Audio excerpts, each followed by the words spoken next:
Livro 3. Contributo do Divino Miron. 1.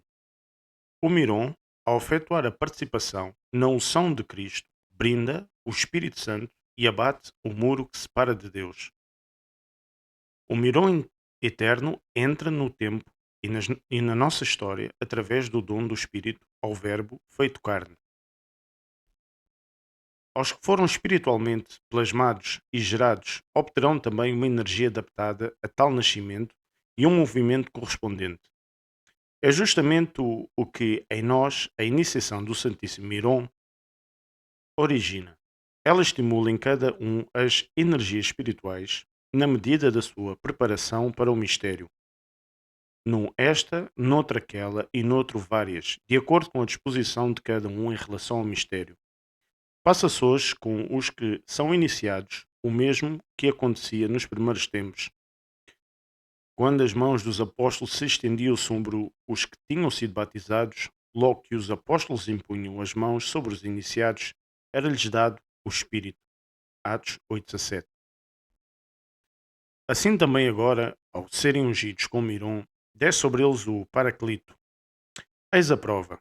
Primeiro, na lei antiga, era igualmente eh, ungidos o rei e os sacerdotes. Por sua vez, a tradição da Igreja ordena que se consagrem os reis com Miron se imponham as mãos aos sacerdotes invocando a graça do Espírito, como a querer significar que a imposição das mãos e a unção produzem o mesmo efeito e têm o mesmo poder. Além disso, um e a outro rito são comuns os nomes, podendo também chamar-se ao segundo unção e ao primeiro comunicação do Espírito. Com efeito, a imposição das mãos sobre os sacerdotes chamam-lhe os mais santos autores unção dos sacerdotes e, inversamente, quando iniciam alguém no mistério do Crisma, oram para que o Espírito Santo lhe seja comunicado e acreditam que ele se torna participante do Espírito.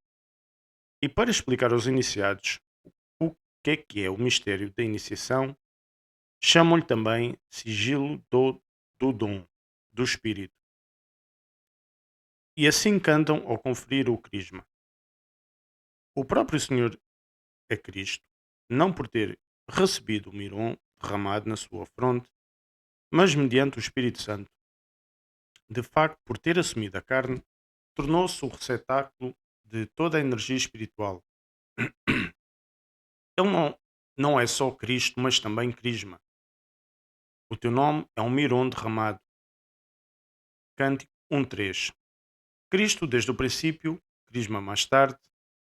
Enquanto não houve ninguém a quem Deus pudesse comunicar-se, ele, Deus, foi verdadeiro Miron, permanecendo em si. Mas quando foi plasmada a carne bem-aventurada, que recebeu toda a plenitude da divindade, Colossenses 1,19, e à qual, como diz João, Deus não deu o Espírito por medida, João 3,34. Antes infundiu nela toda a riqueza da sua natureza. Então o Miron, agora nela aspargido, com todo o direito se chama e é verdadeiramente Crisma. Isto significa nele, Cristo, comunicar-se, tornar-se Crisma e ser derramado. Graças ao Miron, o próprio Cristo se torna porta entre nós e o céu. De facto, Cristo não mudou de lugar, não suprimiu, nem abateu nenhum muro, nem o transpôs, mas suprimiu o que o separava de nós. Deus não estava longe dos homens pelo lugar, ele contém todo o lugar, mas estava separado pela semelhança, a nossa própria natureza é que estava apartada de Deus porque diferia dele em tudo o que era e nada tinha em comum com ele. Deus era somente ele próprio e a sua natureza era tão só humana. Mas depois que a carne foi deificada e uma natureza humana teve por hipostáse o próprio Deus, o muro tornou-se Miron e aquela dissemelhança não mais teve lugar. Uma só hipostáse é Deus e torna-se homem, anulando assim a distância entre a divindade e a humanidade, ao ser termo comum de uma e de outra natureza, pois não poderia ser mar comum entre realidades tão distantes entre si. Se um vaso de alabastro por um artifício qualquer pudesse tornar-se óleo perfumado e transfundir-se nele, o bálsamo já não estaria separado da parte exterior e não permaneceria dentro do vaso ou concentrado em si. Do mesmo modo, deificada a nossa natureza no corpo divino e salvífico, deixa de haver uma divisão entre Deus e o género humano. Por isso, desde então, já não há para nós nenhum impedimento de participar nas suas graças, a não ser o pecado. Desde agora, a natureza humana está divinizada. Só nós podemos separar de Deus a nossa vontade e o rejeitar, e, neste tempo ainda, a morte. Havia um duplo muro de separação, o da natureza e o da vontade, corrompida pelo mal. O primeiro foi anulado por meio do Salvador com a sua encarnação, o segundo com a sua crucificação, pois a cruz destruiu o pecado. Por isso, depois do batismo, quem tem o poder da cruz e da morte do Salvador tem acesso ao Miron, que é a comunhão do Espírito. Retirados ambos os obstáculos, nada mais impede a efusão do Espírito sobre toda a carne. Gálatas 3:1. Digo tanto quanto é possível na vida presente. De facto, há ainda um terceiro impedimento para a união imediata com Deus, a morte, a qual não permite a quem ainda traz um corpo mortal passar além do espelho e do enigma. 1 Coríntios 13:12. Por isso, os homens afastados de Deus por três motivos: pela natureza, pelo pecado e pela morte, foram levados pelo Salvador à posse pura de Deus e à união imediata com Ele, um após o outro. Ele destruiu todos os obstáculos, o primeiro compartilhando a humanidade, o segundo morrendo na cruz e, por fim, com a sua ressurreição, abateu o último muro, expulsando completamente da natureza humana a tirania da morte. Por isso, diz Paulo, o último inimigo a ser destruído é a morte. 1 Coríntios 15:26. Não a chamaria inimigo se não houvesse impedimento para a verdadeira felicidade, mas os herdeiros do Deus imortal hão de ser libertados da corrupção, pois a corrupção não herdará a incorruptibilidade. 1 Coríntios 15:50. De facto, depois da comum ressurreição de todos os homens, de que é a causa a ressurreição do Salvador, desaparecerão o espelho e o enigma, e os puros de coração verão a Deus face a face. 1 Coríntios 13:12. 2. Graças ao Miron, todos recebem os carismas, embora nem sempre os tornem operativos. Também o Miron introduz Jesus em nós. A ação e o feito desta iniciação consistem precisamente em comunicar as energias do Espírito de bondade.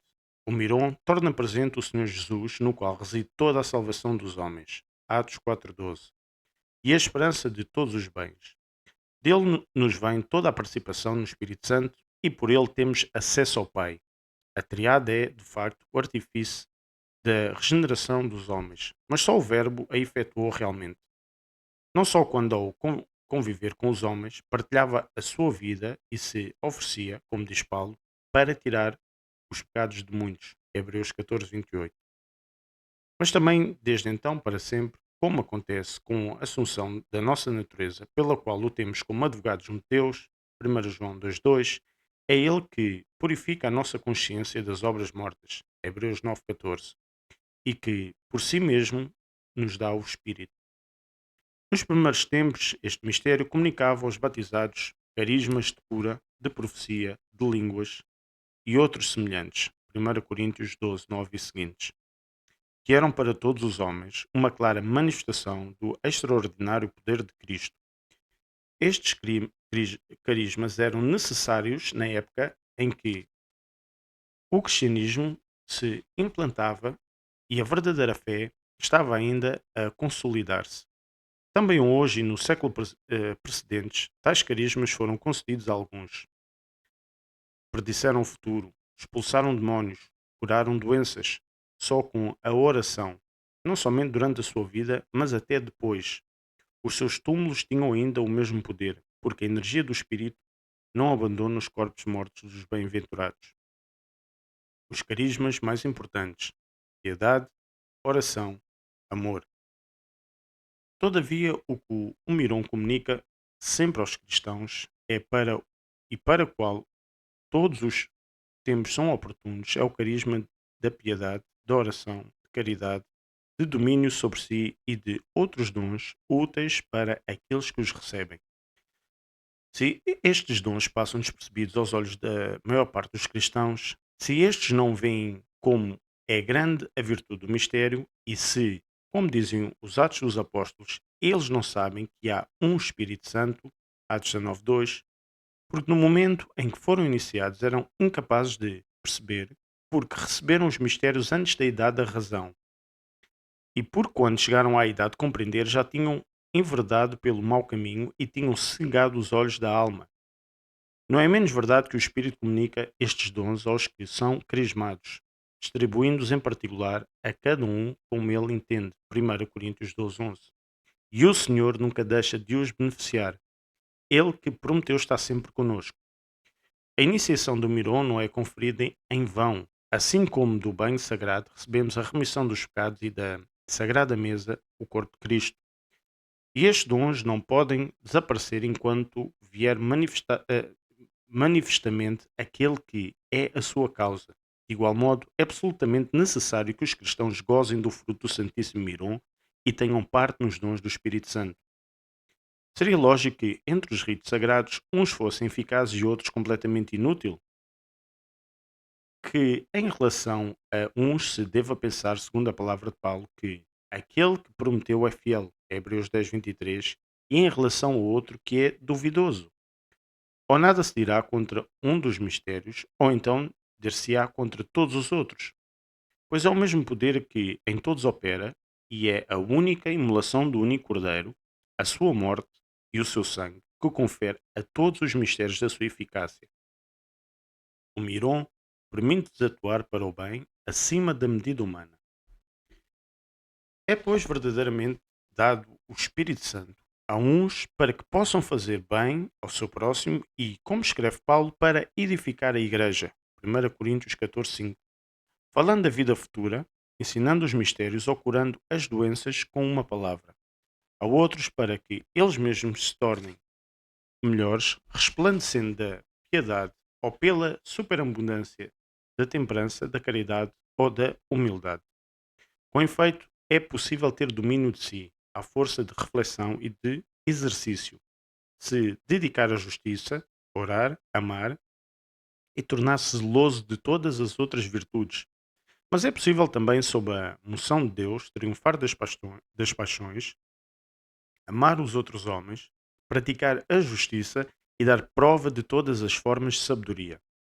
Assim como há vícios, semelhantes aos dos animais ferozes, nos homens que são animados pelos espíritos maus, assim também, ao invés, sob a moção de Deus, há virtudes santas que transcendem as leis humanas. Foi assim que São Paulo amou e que David foi manso e humilde, e outros de diversos modos realizaram obras louváveis acima da medida humana. Paulo escreve aos Filipenses dizendo que os amava nas entranhas de Jesus Cristo. Filipenses 1:8. E a propósito de David, disse Deus: Encontrei um homem segundo o meu coração. Atos 13:22. Também a fé é um dom do Espírito que os apóstolos pedem ao Senhor quando dizem: Aumentai a nossa fé. E ele próprio pede ao Pai, na sua oração, que os santifique, dizendo: Santifica-os na verdade. João 17:16.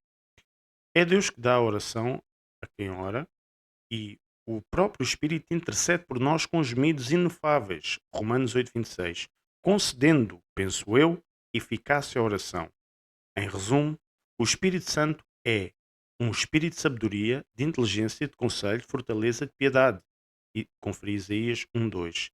E de todas as outras virtudes das quais toma o nome naqueles a quem o Espírito comunica os seus dons. Os dons são dados a todos, mas nem todos sabem usar deles do mesmo modo. O mistério produz os seus efeitos em todos os que foram iniciados, mas nem todos têm percepção dos dons e solicitude por este tesouro, para tirar proveito daquilo que lhes foi dado. Uns, porque ainda não são capazes de ter consciência deles por causa da idade, outros, porque não se prepararam nem demonstraram o devido fervor. Em alguns destes, mais tarde, o arrependimento dos seus pecados, as lágrimas e uma vida de acordo com a reta razão vieram manifestar a graça que fora infundida nas suas almas. Por isso também Paulo escreve a Timóteo dizendo: Não despreze o carisma que está em ti. 1 Timóteo 4,14. Como se dissesse que, depois de ter recebido o dom, não o devemos desprezar, porque depois não temos mais nada, e se queremos que estes dons atuem nas nossas almas, devemos dedicar-nos a trabalhos e vigílias. Portanto, se virmos alguém a sobressair entre os homens, virtuosos pela sua caridade, pela pureza do domínio de si, ou pela sua extraordinária humildade e piedade, ou por qualquer outra virtude acima das possibilidades humanas, há que atribuir isso ao santo Miron e acreditar que tal lhe foi dado quando recebeu o dom do mistério, embora tenha começado a atuar mais tarde. O mesmo se dá de pensar também acerca dos que sabem falar com precisão e curar, para lá de toda a arte, os males contraídos pelo desvario do espírito ou qualquer outro mal, e dos que manifestaram outros dons, todos receberam isso do mistério. Com efeito, se no momento da iniciação o mistério não mostra os que a receberam como capazes de atuar as energias espirituais, e se também não lhes podem ser atribuídas as obras espirituais que ulteriormente realizaram, para que serve ser iniciado? De que nos serve a unção do Santo Miron, se não for para nos dar aquilo que nos leva a procurá-lo? E não se diga que, mesmo se não tirarmos proveito da unção do Crisma, a iniciação poderia ser-nos útil para qualquer outra coisa.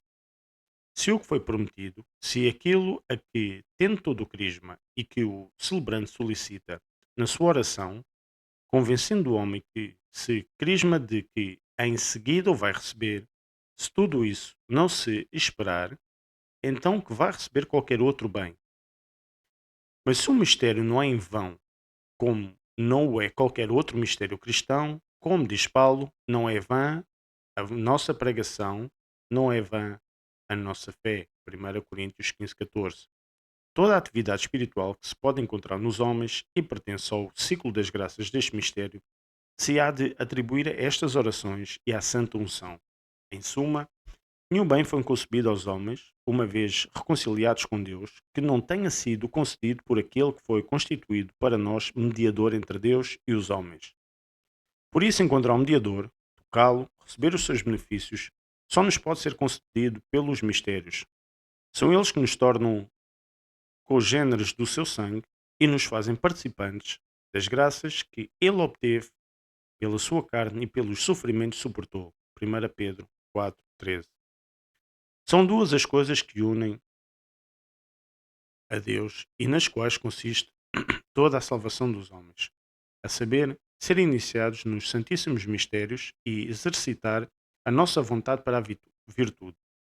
Mas uma vez que a segunda, isto é, o esforço humano, consiste apenas em guardar os dons recebidos e não desperdiçar este tesouro, resta que só a virtude dos mistérios nos transmite todos os dons. Além disso, tendo cada um dos ritos e feitos diferentes, a participação no Espírito e nos seus dons depende do Santíssimo Miron. Por isso, se alguém não no momento em que ela se recebe, mas muito mais tarde, for capaz de manifestar um dom espiritual, não se deve ignorar qual a sua causa nem de onde provém a sua virtude. Com efeito, a própria iluminação do batismo, infundida nas almas dos batizados no momento em que o recebem, não é logo evidente em todos.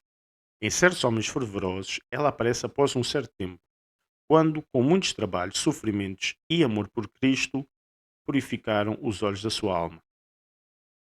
3. O Miron consagra as igrejas, tornando-as casas de oração. Por que é que as casas de oração são os melhores lugares para rezar? Por efeito do Miron. Graças ao Miron, as casas de oração favorecem as nossas preces, por serem ungidas com Miron. Tornam-se efetivamente para nós o que o seu nome indica. Com efeito, se o crisma que se difunde é para nós um advogado junto de Deus Pai, João 2,1, é porque ele se esvaziou, Filipenses 2,7, se tornou crisma e foi derramado na nossa natureza. Os altares representam a mão do Salvador e nós recebemos o pão da mesa consagrada pela unção, tal como recebemos o corpo de Cristo da sua mão puríssima. Bebemos também o seu sangue, como aqueles a quem o Senhor, em primeiro lugar, concedeu tomar parte na sua santa mesa, no dia em que ele levantava à sua saúde a taça da amargura. Ele é, ao mesmo tempo, sacerdote e altar, vítima e oferente. É aquele que oferece e é oferecido. Repartiu as suas funções entre os mistérios, dando uma ao pão da bênção e as outras ao mirão. Com efeito, pelo Crisma, o Salvador é o altar e o sacrificador. O altar é, desde a origem, constituído como altar ao ser ungido, e ser sacerdote consistia, para os sacerdotes, justamente em ser ungido. Mas Cristo é vítima pela cruz e pela morte, que recebeu em partilha quando morreu para a glória de Deus, seu Pai. João 13:31. E nós anunciamos a sua morte e a sua imolação todas as vezes que comemos deste pão. 1 Coríntios 11:26. Cristo é Miron, graças ao Espírito, e é pão pelo crisma e pelas chagas.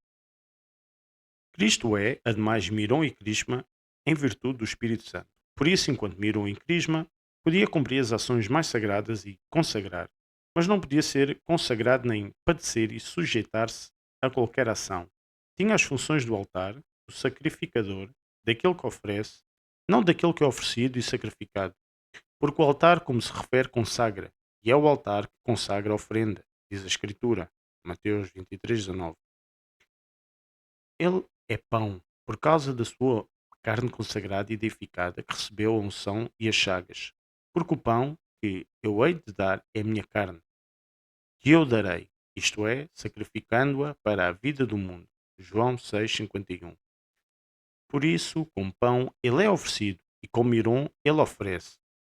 Ele oferece-se antes de mais a si mesmo, deificando a sua carne e, em seguida, a nós, quando nos faz participar na sua unção.